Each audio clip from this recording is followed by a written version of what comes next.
Exudate is the fluid that leaks from the wound.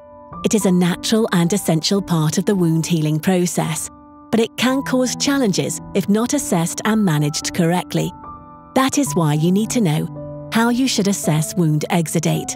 I always look for these 3 things. 1. I assess the amount of exudate. 2. I determine the type of exudate. And 3. I check for exudate pooling. To accurately assess the amount of exudate, I look at the wound and check the dressing when I remove it. You are on the right track if the dressing has effectively absorbed and retained the exudate. Remember, an optimal wound environment is balanced, neither too wet nor too dry. Ask yourself, did you see an overproduction of exudate? This might be a sign of complications.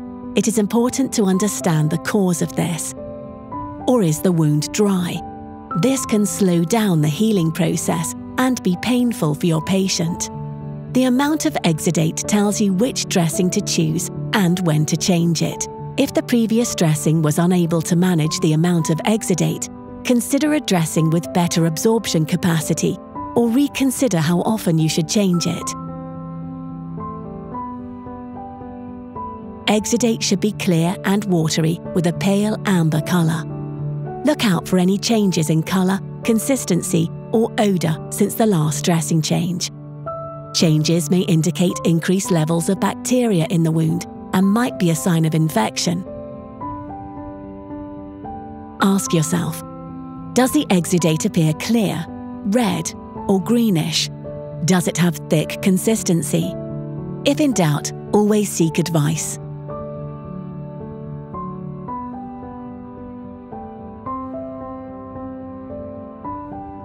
Lastly, examine the surface of the wound bed.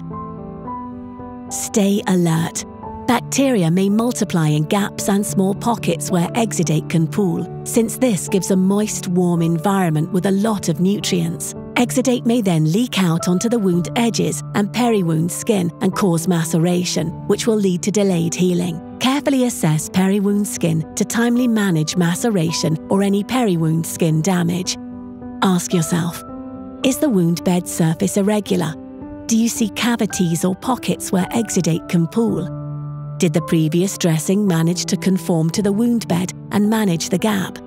The wound depth and its condition will guide you if a conforming dressing is required to reduce the risk of exudate pooling. Well done on this learning.